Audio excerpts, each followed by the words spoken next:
कि आर्य समाज की स्थापना हो चुकी थी, और जो शुरू में 28 नियम स्वामी जी ने बनाए थे उसमें से 10 नियम मैंने आपको बता दिए थे।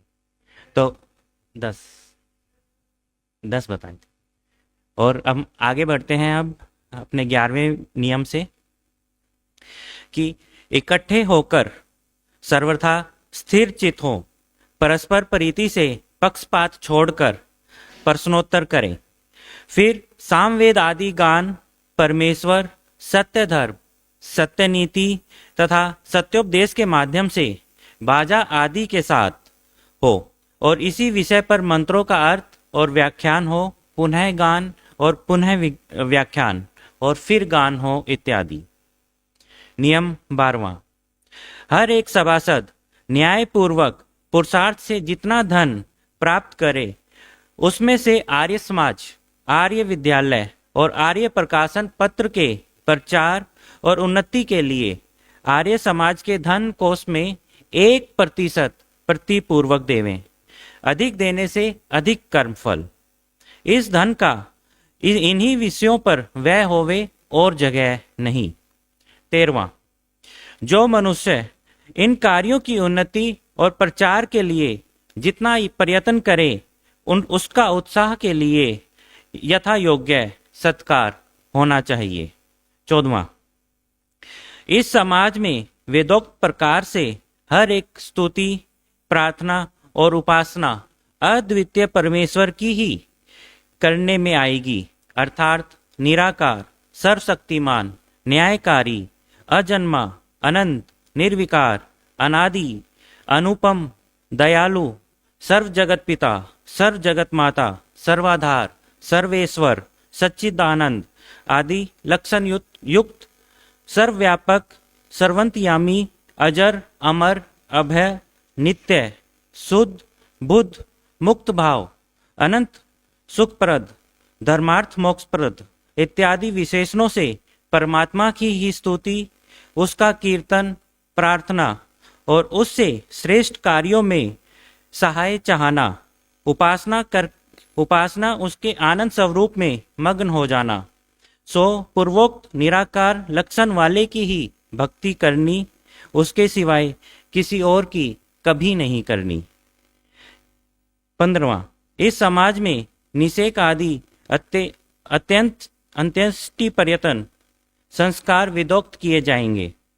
16वां, आर्य विद्यालय में वेद आदि सनातन आर्ष ग्रंथों का पाठ पठन कराया जाएगा, और वेदोक्त रीति से ही सत्य शिक्षा सब पुरुषों और स्त्री के सुधार की होगी। 17वां, इस समाज में स्वदेश के हितार्थ 2 प्रकार की शुद्धि के लिए प्रयत्न किया जाएगा, एक परमार्थ और दूसरा लोक व्यवहार। इन दोनों का शोधन और शुद्धता की उन्नति तथा सब संसार के हित की उन्नति की जाएगी। इस संसार में न्याय वही माना जाएगा जो पक्षपात रहित, अर्थात प्रत्यक्ष आदि प्रमाणों से परीक्षित सत्य धर्म वेदोक्त होगा। इसके विपरीत को यथाशक्ति ना माना जाएगा। 19वां, इस समाज की ओर से श्रेष्ठ विद्वान सर्वत्र सदुपदेश के लिए समय अनुकूल भेजे जाएंगे। 20वां, स्त्री और पुरुष दोनों के अभ्यास के लिए हर एक स्थान में यथाशक्ति अलग अलग बनाए जाएंगे। स्त्रियों के लिए पाठशाला में अध्यापन और सेवा प्रबंध स्त्रियों द्वारा ही किया जाएगा, और पुरुष पाठशाला का पुरुषों द्वारा, इसके विरुद्ध नहीं।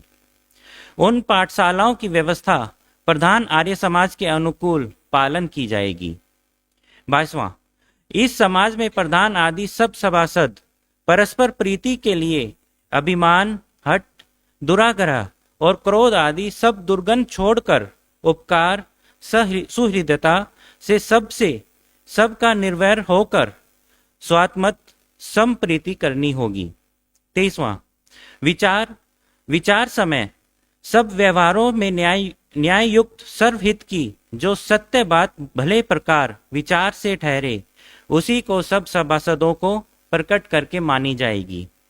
इसके विरुद्ध न मानी जाए, इसी का नाम पक्षपात छोड़ना है। 24, जो पुरुष इन नियमों के अनुकूल आचरण करने वाला धर्मार्थ सद्गुणी हो, उसको उत्तम समाज में प्रविष्ट करना, इसके विपरीत को साधारण समाज में रखना, और जो अत्यंत प्रत्यक्ष दुष्ट को समाज से निकाल ही देना। परंतु यह काम पक्षपात से नहीं करना, बल्कि यह दोनों बातें श्रेष्ठ सभासदों के विचार से ही करना, विचार से की जाए, अन्य प्रकार से नहीं। 25वां, आर्य समाज, आर्य विद्यालय, आर्य प्रकाशन। पत्र को आर्य समाज का और आर्य समाज का अर्थ, धन, कोष, इन चारों की रक्षा और उन्नति, प्रधान आदि सब सभासद तन मन धन से सदा करें। 26, जब तक नौकरी करने और कराने वाला आर्य समाज सत मिले तब तक और की नौकरी ना करें और न किसी और को नौकर रखें। वे दोनों स्वामी सेवक भाव से यथावत वर्ते। 27वां, जब विवाह, पुत्र जन्म, लाभ, महालाभ व मरण व कोई समय दान व धन करने का हो, तब आर्य समाज के निमित्त धन आदि दान किया करें। ऐसे धर्म का काम और कोई नहीं है। इस निश्चय को जानकर इसको कभी ना भूलें। और आखिरवां 28, इन नियमों में कोई नियम नया लिखा जाएगा व कोई निकाला जाएगा व न्यूनाधिक किया जाएगा तो सब श्रेष्ठ सभासदों की विचार नीति से सब श्रेष्ठ सभासदों को विविध करके ही यथा योग्य करना होगा। इसके पश्चात आर्य समाज के पदाधिकारी नियत किए गए और प्रति शनिवार को सायंकाल आर्य समाज के साप्ताहिक अधिवेशन होने निश्चित हुए, परंतु पीछे शनिवार का दिन सभासदों के अनुकूल ना पड़ा, अतः आदि रविवार निश्चित किया गया और आर्य समाज के सभासदों की संख्या लगभग 100 के बराबर थी। समाज की स्थापना के पश्चात कतिपय सभासदों ने स्वामी जी को आर्य समाज का अधिनायक व सभापति बनाने का प्रस्ताव किया, परंतु स्वामी जी ने उसे अस्वीकार किया।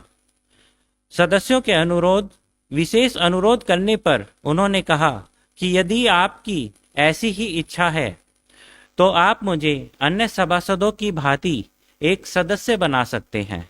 तदनुसार स्वामी जी का नाम भी सभासदों के रजिस्टर में अंकित किया गया और वे अन्य सभासदों की भांति ही चंदा देते रहे। आज के लिए इतना ही। आप सभी का धन्यवाद।